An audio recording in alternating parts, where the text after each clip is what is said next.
So back in 2012, when I moved to Portland from Spain, years later, I started following a bunch of vegan activists, and I kind of get educated to see how animals are treated, how unhealthy food it's becoming. So I said, you know what, I'm going to try to go vegan, to quit at least meat. But I will say it and I will not do it. When I start learning more where the food comes from, it's a supermarket in Portland where you can just pay and $50 and they teach you how to do your vegan cheeses. When I met my husband in Portland and when we moved to Hawaii in 2016, one day I watched this video that really makes me really sad, and I told my husband, you know what? Tomorrow I'm gonna start a vegan diet. I don't want to have anything with animal products. And my husband kind of will say, okay, you always say the same, well, you do not do it, yeah? And actually the next day I started doing it. I wanted to have like a wheel cheese that you can just cut it and have it with a piece of cracker and a glass of wine. And I went to the stores, so I could not find anything, yeah? All I could find was like vegan cheese for pizza or for sandwiches, and that's not actually what I was looking for.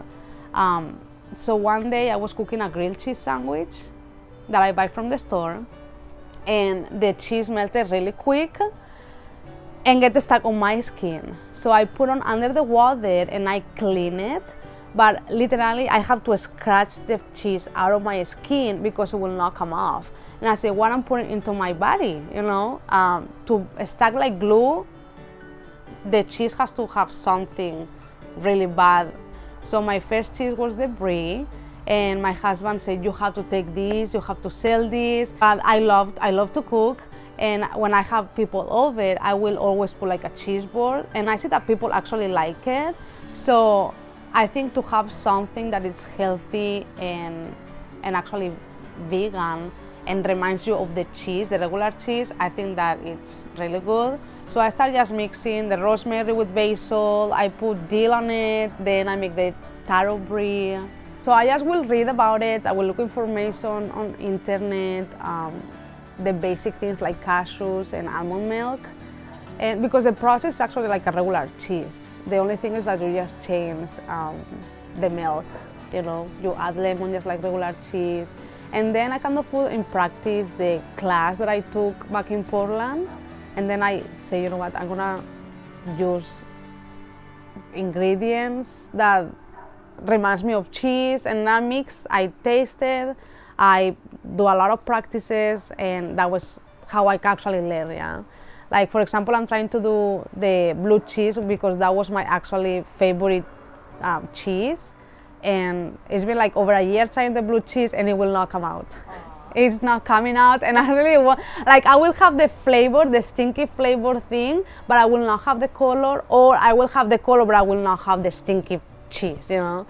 So I want it right. Like my business started November 2019, it's almost a year, and the beginning of this year, like the pepper jack, it's brand new, maybe like 6 months ago I did the pepper jack.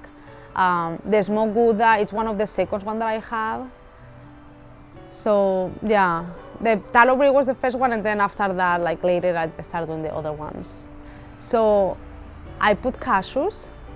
I do, for the milk, I don't buy the milk from the store because it has so weird names that, you know, so many things on it. So I got this machine that makes your own milk. You can make any kind of nut milk. Then I put like nutritional yeast for the cheesy flavor, some natural flavors like lemon, salt, yogurt. So it's all like natural things. I try to support local as much as I can. So the brie, for example, was the brie, but I wanted to have like something from Hawaii. So I call it like taro brie because I buy the taro powder, from Hawaii. It's called Sustainable Boots, and I get the taro from them, so it has like kind of like, you know, like local style cheese. So before opening my business, I was a teacher, and I will combine the school with my business.